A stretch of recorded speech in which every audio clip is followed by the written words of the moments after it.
The Stella Show. So today, I just got registered for a lung transplant. Nurse Barbara said I'm almost at the top of the list, so wish me luck. Okay, so after I uploaded those videos, I've had a lot of people ask me about cystic fibrosis and how it affects my body. So today, we will be doing a Q&A. Question 1. What is cystic fibrosis? This model displays a lung half influenced by the effects of cystic fibrosis and half healthy. We can see the bronchial tubes and the bronchioles. And zooming in to the bronchus, we can see the airway walls, a thin layer of mucus, and airway smooth muscles surrounding the tube on the side. Zooming in once more into the airway walls of the bronchus, this is the cystic fibrosis transmembrane conductance regulator, CFTR channel, or regulator protein in the lipid bilayer. You can see the CFTR channel protein opening the gated channel for chloride ions to move outside the cell or into the bronchus, the chloride ions being these green balls. The chloride ions inside the bronchus will attract water molecules. The slightly positive hydrogen atoms of the water molecule attract to the negatively charged Cl negative. This forms the water layer, aka the periciliary layer, which is a part of the airway surface liquid, or ASL, located on the surface of the airway epithelium. The other component of the ASL is the mucus layer, whose function is to trap inhaled pathogens and transport them, with the help of cilia, up and out of your lungs to be swallowed or coughed out. On the other hand, there is a mutation in the gene that produces the CFTR proteins.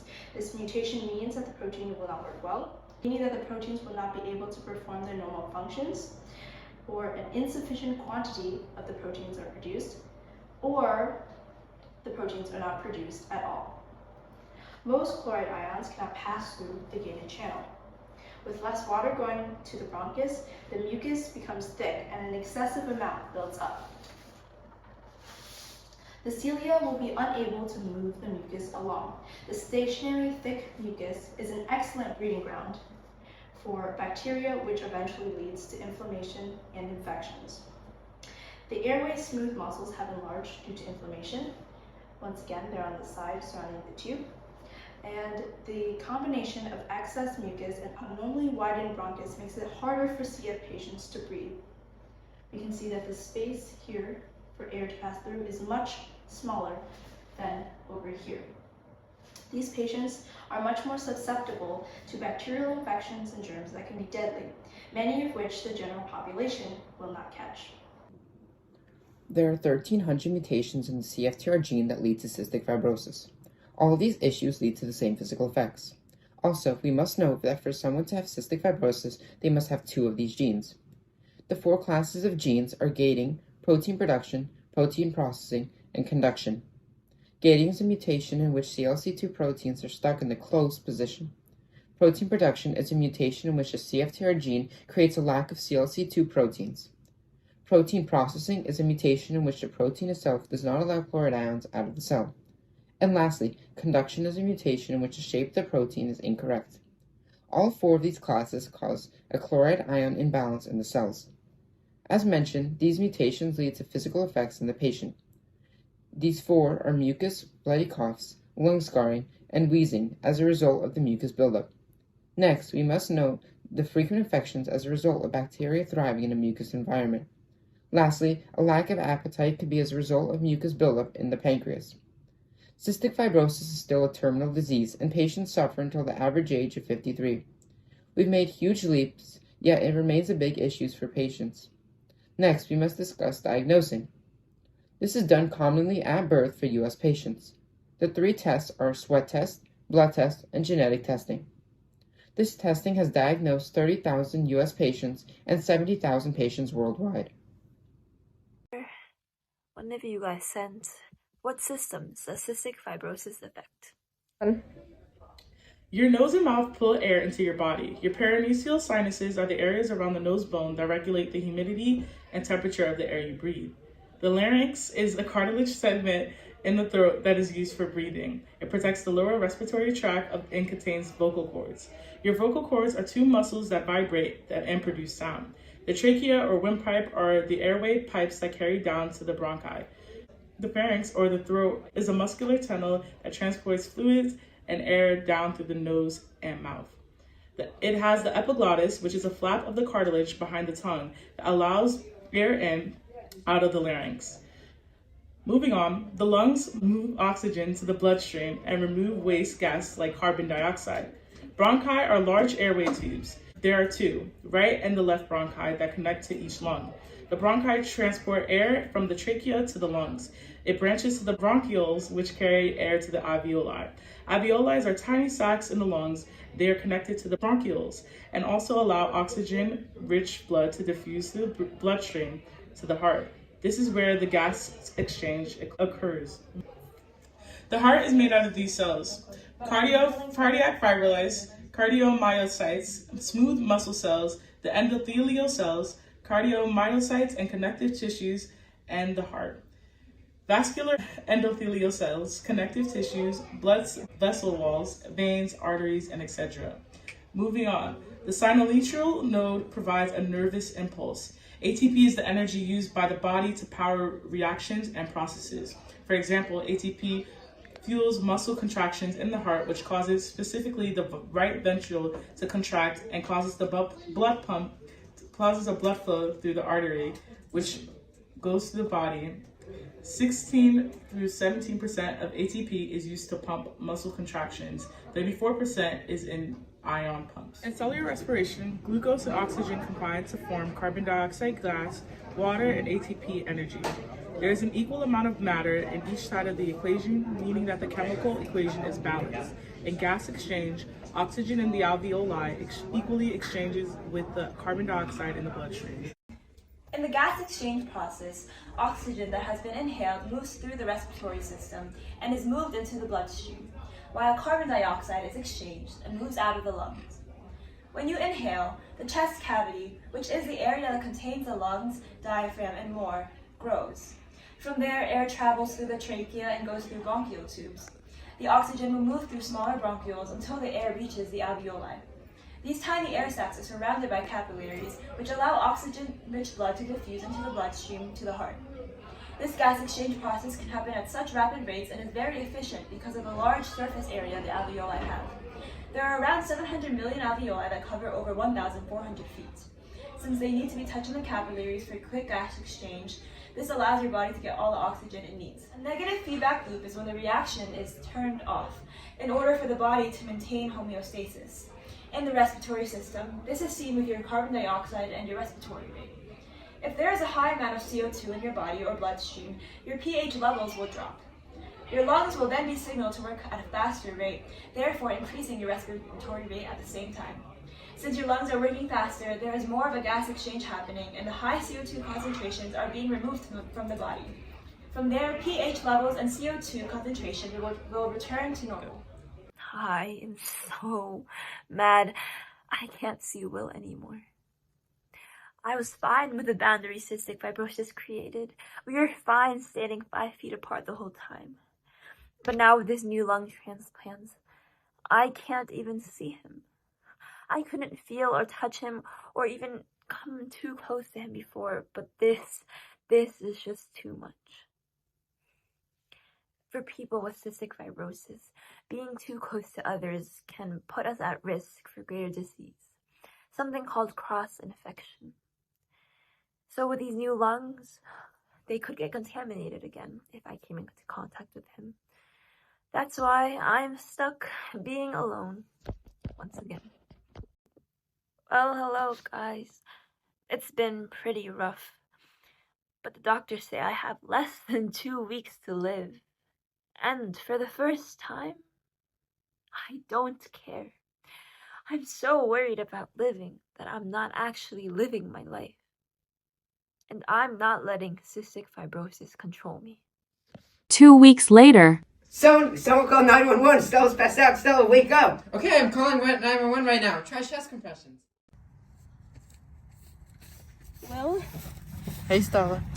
well, I'm not ready to die yet. It's okay, I Stella. haven't lived. It's okay, Stella. Can I pat you on the back once before I go? So this is how it feels to pat you on the back. Well, I think I'm ready to go now. Not without me.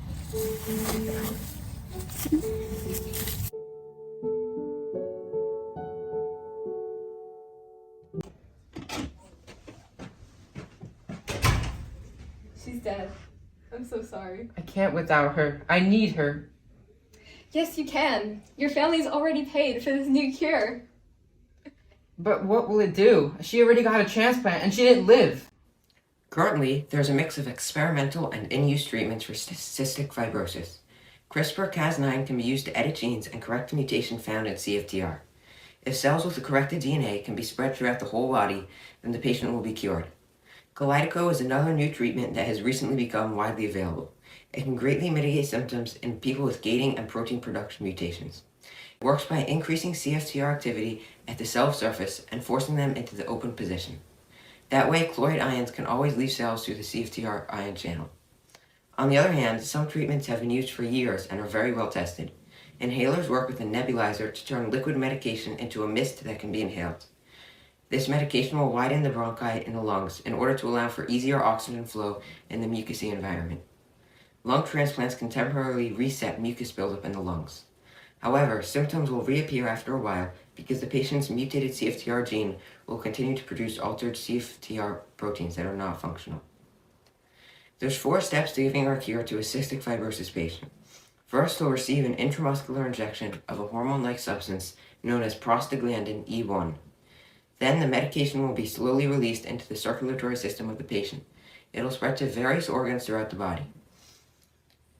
The prostaglandin E1 will bind with EP4 receptors in the cell. This will increase transcription of the CLCN2 gene. Finally, RNA polymerase will start to transcribe the gene to produce CLC2 protein. Chloride channel protein 2, or CLC2, is a protein that has a very similar structure and function to CFTR.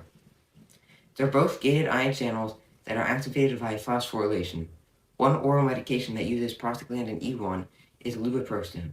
It will activate CLCN2 to relieve symptoms of irritable bowel syndrome. However, natural production of CLC2 significantly decreases after birth. It is specifically low in the lungs because some amount of mucus must be maintained there to filter the air we breathe in. Our treatment involves a vaccine because it allows us to use prostaglandin E1 in a powerful concentration that can effectively spread throughout the body. With a surplus of CLC2 protein, cystic fibrosis patients will be able to transport chloride out of their cells, and side effects of mucus buildup will go away. This will result in the patient being cured. Pulmonary circulation is when blood is transported between the heart and lungs so that it can be released to the rest of the body. Looking at this diagram, deoxygenated blood moves from the heart's right atrium and is transported to the right ventricle to the lungs. From there, the oxygen in the lungs will diffuse. Carbon dioxide is removed and newly oxygenated blood will return to the heart. Systemic circulation. Body distributes the blood to the body tissue and throughout the body. Oxygenated blood will travel from the left ventricle through the arteries that will bring nutrients to the cell tissues and capillaries. Carbon dioxide will be picked up and transported back to the heart where the cycle will repeat. The respiratory system is supported by the circulatory system, which contains the blood vessels to transport blood to and from the lungs. Oxygen and other nutrients from the lungs is transported and spread to the body through the arteries. Waste, like carbon dioxide, is removed and blood travels back to the heart through the veins, where it will make its way back to the lung, from there to be oxygenated. For those accustomed to living in low altitude, a sudden change in an environment where air pressure is low can be dangerous. High altitude has less oxygen in the air, lowering our intake of it. Therefore, the heart needs to pump faster in order to spread the oxygen. This causes respiratory rates to increase. On average, there is a 10 to 30% increase in cardio output. Blood with reduced oxygen rate can lead to hyperpnea, or rapid, irregular breaths, which can eventually lead to hypoxia, tissues having low levels of oxygen. High-altitude periodic breaths stem from uncontrolled hypoxic drive, or levels of CO2. and can cause vomiting, respiratory distress syndrome, and types of apnea, period, where breathing completely stops. The circulatory system's function is to circulate blood throughout the body, transport oxygen and nutrients, as well as getting rid of waste. Blood contains red and white blood cells along with platelets. Red blood cells carry oxygen. Some major organs in the circulatory system consist of the heart, which is the organ that manages the whole circulatory system, as it's the organ that pumps blood and helps maintain blood pressure. The circulatory system contains multiple different types of blood vessels, one of them being arteries, which are muscular tubes all over your body that distribute oxygen-rich blood. Veins are blood vessels located throughout your body that collect oxygen-poor blood and return it to the heart. Arteries have smaller vessels they branch into called arterioles. Arterioles disperse blood into the capillary beds, which is the site of exchange between blood and body tissue. Capillaries are the smallest blood vessel. Capillaries are thin, allowing nutrients and oxygen to diffuse into them. Venules are the smallest type of veins and play a role in the blood oxygen exchange and receive blood from capillaries. What is the function of the heart? The heart's function is to control heart rate and maintain blood pressure, as we stated earlier.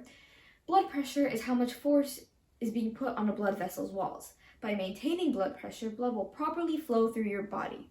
The heart pumps blood to the body. When the heart contracts or beats, it sends out blood, a necessity for your body to function. Then there's the cardiac conduction system. The cardiac conduction system is a network of signals that keeps your heart beating or telling it when to contract or relax, controlling the heart's blood flow.